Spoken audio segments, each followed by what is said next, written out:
Hey everyone, welcome back. Today we are going to talk about Delta Lake, what it is, how it compares to a traditional database or a plain data lake, and then we will walk through 3 of the most important SQL functions you will use when working with it: vacuum, optimize, and time travel. Let's get into it. So what exactly is Delta Lake? Delta Lake is a relatively new concept that originated at Databricks less than a decade ago.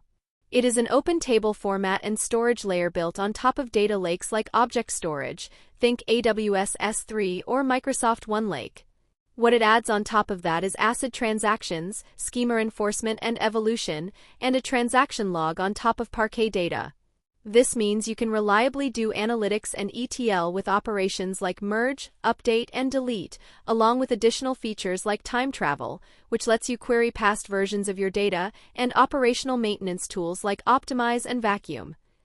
Here is a simple formula to remember: Delta Lake equals Parquet data files plus a Delta transaction log.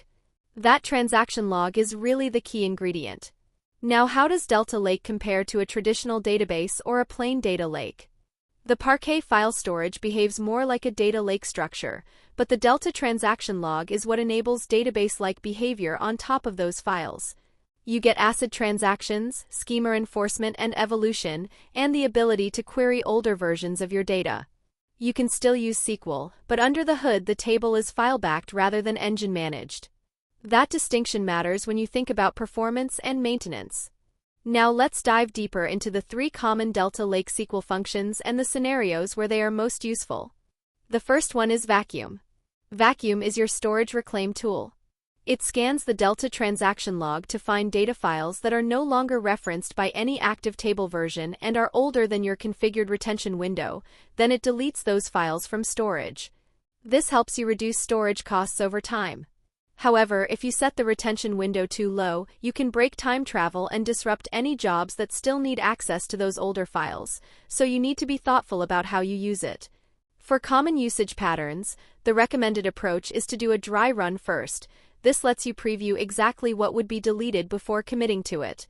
For a standard cleanup, running vacuum on your table will use the default retention of around 7 days. You can also set a custom retention window measured in hours.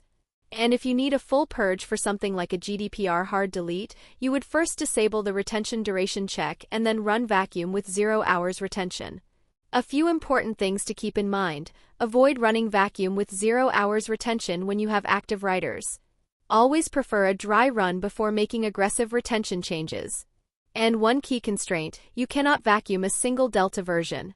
Vacuum is entirely time-based. The second function is optimize. Optimize is your performance tool. When you run it, it combines many small Parquet files into fewer, larger files that contain the same active data, and then records that compaction as a new version in the Delta transaction log. This improves scan performance and reduces the overhead of file listing and metadata operations, which becomes very noticeable at scale. For common usage patterns, the basic approach is simply running optimize on your table. If you are on Databricks, you can also use Z-ordering to physically co-locate data that is frequently filtered together, like customer ID or order date, which gives you even faster query performance. When should you use it? After heavy writes that create many small files, like streaming jobs or frequent merge and update operations. Before a big analytics workload like a dashboard refresh or a backfill. And importantly, run optimize before vacuum, so you compact first and then clean up the old files afterward. The third function is time travel. Time travel enables you to query historical snapshots of your data and roll back tables to previous states using the Delta transaction log.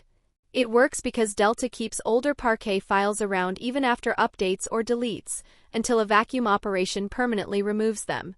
When you query a past version, Delta reads the transaction log history to rebuild what the table looked like at that point, so you can inspect or restore prior states without copying data or loading backups. For common usage patterns, you can query a specific version using version AS of, or query by a specific timestamp using timestamp AS of. You can also view the full transaction history of a table using describe history. To roll back the entire table to a past state, you would use restore table. And for comparing data across snapshots, for example, comparing current row counts against what existed 6 days ago, you can union queries across different historical timestamps. When is time travel most useful? After an accidental update or delete, when you need to recover lost or corrupted data. For auditing and compliance, when you need to see exactly how your data looked at a specific point in time. And for comparing trends over time by running the same query across different historical snapshots. So let's bring it all together. Delta Lake is a storage layer on top of Parquet that adds a transaction log, so your lake tables can support ACID transactions, schema enforcement and evolution, and reliable batch and streaming writes. Optimize compacts many small files into fewer larger ones to improve read performance.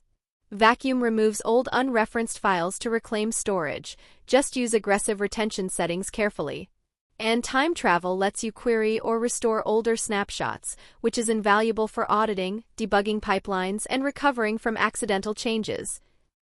If you found this helpful, please leave a comment below and let me know which topics you would like me to cover next. See you in the next one.